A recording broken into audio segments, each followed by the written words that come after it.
All right. So we're going to do the TOK presentation. All right, so you start off in the real world. Real world. And then you go down to the TOK world. Okay? So that's where we start. So when you start off, obviously, you have to come up with your real life situation. Okay? Now, this needs to be like a real world event, something that happened. It should be something that is known about. Okay? Not something like super obscure. It should be something that has been in the news. Okay? That other people are aware of. You can do something that's obscure, but then you have to spend more time talking about the situation, okay? Because you need to explain it. Now, remember, you're only supposed to take about 10 minutes per person. So if you've got 3 people, you've got 30 minutes, but the time goes really fast. So what I'm going to try to do with you is show you the times that you should go through each of these. So, explaining it should probably take about 1 to 2 minutes. Okay? Now, a lot of you were explaining it really fast, and some of you went into way too much detail on it. Okay? Somewhere around a couple of minutes.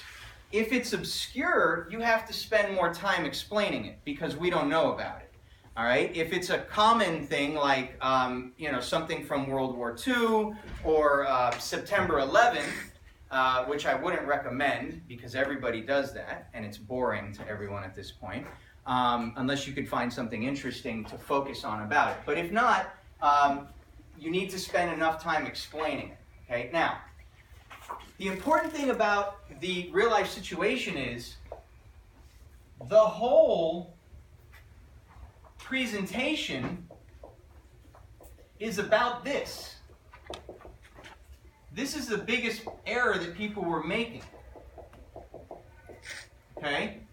They started to lose focus. They talked about the real-life situation for the first few minutes, and then they went into their claims and their knowledge questions, and they forgot about the real-life situation.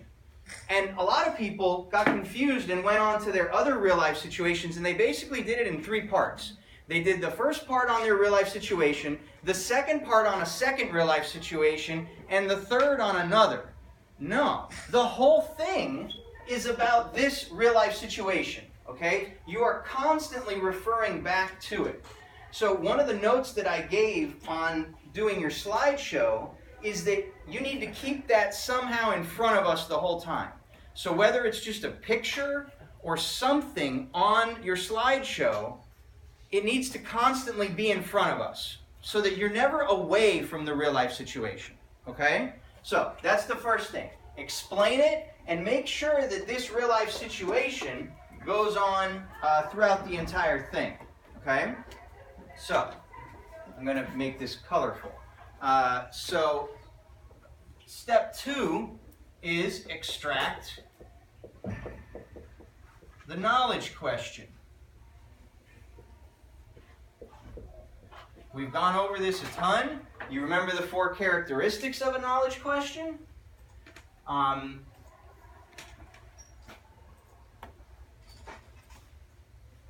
And they're right here, which of course is on the website, right? So it's open-ended, right? That's one thing. It's about knowledge. It's in TOK vocab. That's like one of the most important things. What's TOK vocab, right? Ways of knowing, areas of knowledge, personal knowledge, shared knowledge, the knower, okay? Those are the main TOK vocabulary terms. We practiced a lot on knowledge questions. There's also a video, right, that I posted. It has the 4 characteristics. It's a 2-minute video. If you're not sure how to do it, watch it. It's really easy, okay? It shows you exactly how to make one. So you have to come up with a knowledge question based on the real-life situation, okay? Now, this is more important in the TOK presentation than the TOK essay in a sense because The TOK essay goes on for a while and has a couple of knowledge questions. This whole thing is based on the knowledge question. Okay? So, you want to make sure that you have a good one. Okay? The key with knowledge questions for this is that it is what's called decontextualized. It's a big word that means it goes in any context, right? It can apply to other real-life situations. So, for example, if you had, let's say, September 11th, okay, and your knowledge question was something along the lines of, how can emotion affect the way that we judge historical events? Right? You've got way of knowing, you've got area of knowledge, all right? That's broad. How can emotion affect the way we judge historical events? Very decontextualized, can apply to anything, okay? If you make it too specific, like how can hating something affect your view of certain ethnic groups? Too specific, okay? You want to make it broad, right? So it needs to be decontextualized, all right? Now, you need to elaborate a little bit on this, okay? This should take you, again, another 2 minutes, all right? So now, give or take, we're up to around 4 minutes or so, okay? This could even go a little longer depending on the real life situation, right? Again, key here is elaborating, right? One of the things that I noticed is a lot of people went really short. If you look at a lot of the forms that I got in, they were, you know, for 2-person groups, they were 10 minutes. You need to be pretty close to 10 minutes per person to do this right. If you're not elaborating. Okay, you're just coming up and saying a couple things and leaving. There were a few 3-person groups that only went 10 minutes. Okay, you didn't talk about anything. Okay, in order to hit all of these rubric requirements, you need to spend time on this. All right, so it's a little bit deceptive because there's only 5 minutes here, and it's like, well, I've done half the work already. Not really, right? There's a lot more to be done. You haven't done half. Well, that's great.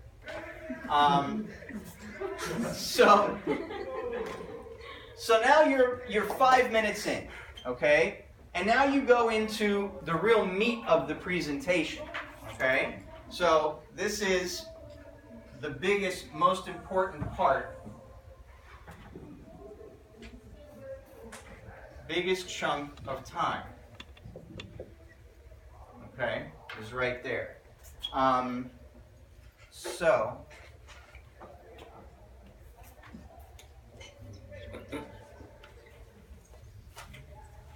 let's do that, since it's more important.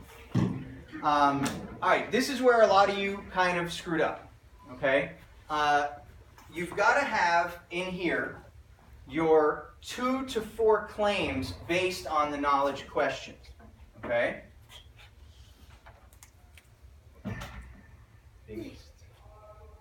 All right, so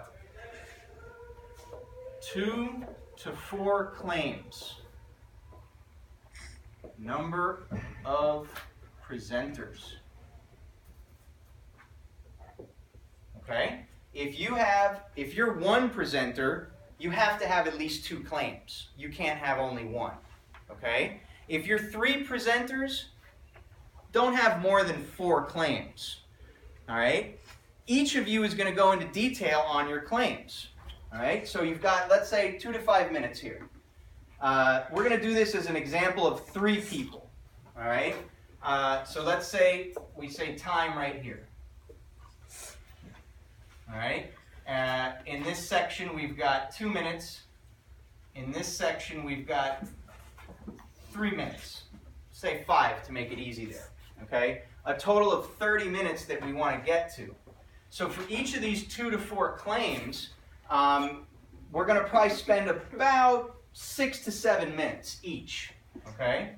6 to 7 minutes each. Right?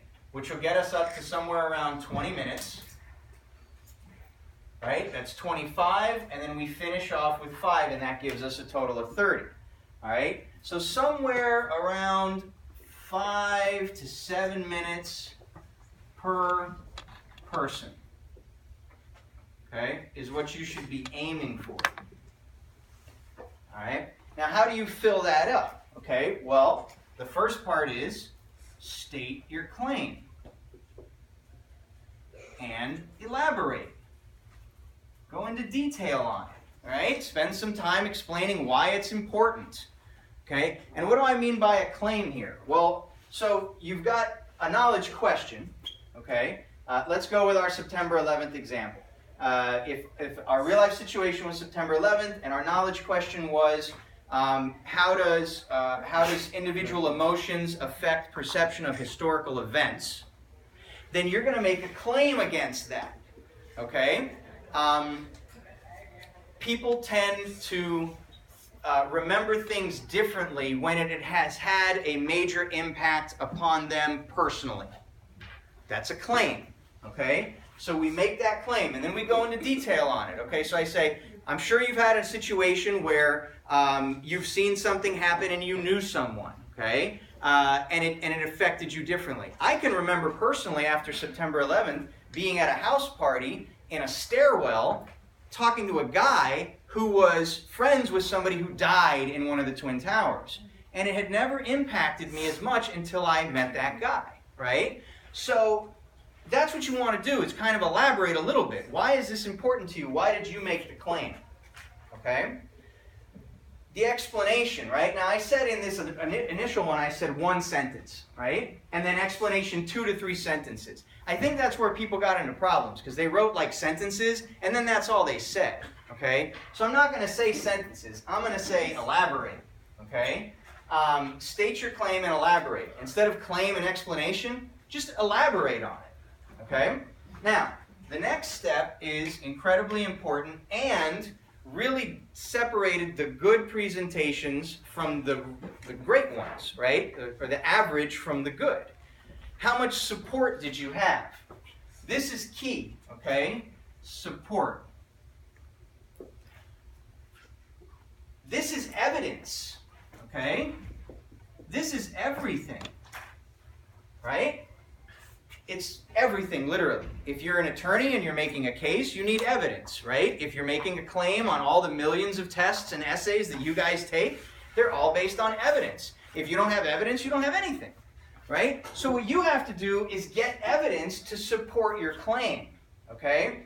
I would say at least 2 to 3, they call them artifacts when you're talking about evidence, right? 2 to 3 artifacts, 2 to 3 examples of evidence, all right? 1 is not enough, and 4 is overkill, right? So give us 2 to 3 is pretty good. I would prefer you do 2 that are really good than 3 that are not as good. Now, what kind of evidence? Okay, so there's a lot, right? We've got, the basic one is just facts, right? But we've got studies. This is a big one. A couple people that don't have to, do other presentations because they did such a good job, did studies.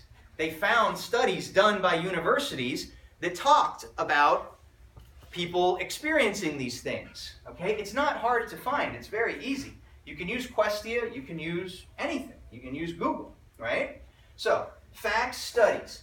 What people did that was wrong with this is they came up with other examples as evidence. Like some people went in and thought that their real life situation 1 and 2, the secondary ones, were their evidence. No. You have evidence to support this claim. Your other real life situations are completely separate. Okay? So, facts, studies, graphs, right? We're visual. That's why I'm doing this video. Charts. Okay? Do a graph, do a chart, right? It's easy. It's super easy to do a pie chart. There's a reason people do these in professional marketing presentations, because people like to see pretty pictures, right? And it's something to look at. Oh, okay, now I get it. 20% of people were impacted by this, okay? Facts, studies, graphs, charts, surveys. There were a couple of people that went around the school and did surveys of other students. That was good. That's cool. You're talking to people. You're getting data. All right, so maybe I can put that really big. Data, right? You have now support to show somehow that what you're saying is a valid claim. Okay? Now I think you can see that it might be hard to do all of this in 5 to 7 minutes. Okay? You definitely shouldn't be doing this in 1 to 2 minutes, right? So you can get you don't have to get all of this. You get 1 or 2 and you're good, okay? So support and evidence, that's key. Now, the next step is counterclaims. All right? And counters is just, what are different ways to look at this, okay? So now I've got, let's say I show evidence that there was a study at some university that, people who were closer to someone who was in a traumatic event in history, tended to have more emotional responses about it, right? Well, then I could say the counterclaim would be, that could be just a result of the individual participants, right? There's no way to say for sure that everyone is going to have that response. Some people are more logical, and they think, well, it doesn't matter if I am close to this person. Here's the facts of the case, and that's what it is. So that's my counterclaim, right? Another way to look at it, right? IB is all about, multiple international perspectives. How would someone from Europe look at this, right? How would someone from Africa? How would someone from an impoverished nation look at it? Okay? How would someone from the Middle East look at September 11th? Right? Someone who had perhaps been had interactions with the United States government that were less than enjoyable. Right? So those are your counters. Finish by linking back to the KQ. Okay? That's it. Now that you're done, you say, okay, and so basically this applies to our knowledge question because we can see that in most cases, people will have stronger reactions if they're closer to an event. You're done. Next person goes. Okay? Now they talk about their claim. You better make sure your claims are different, right? You can't say the same claim over and over again. But this is just repeat now. Okay? All right, so that's the real meat of the whole presentation right here. Okay?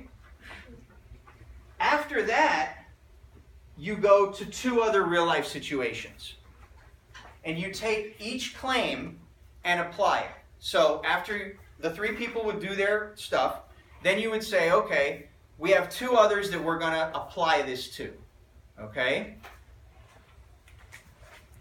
The best thing I can say about this is apply each claim to 2 other real-life situations. Make them different.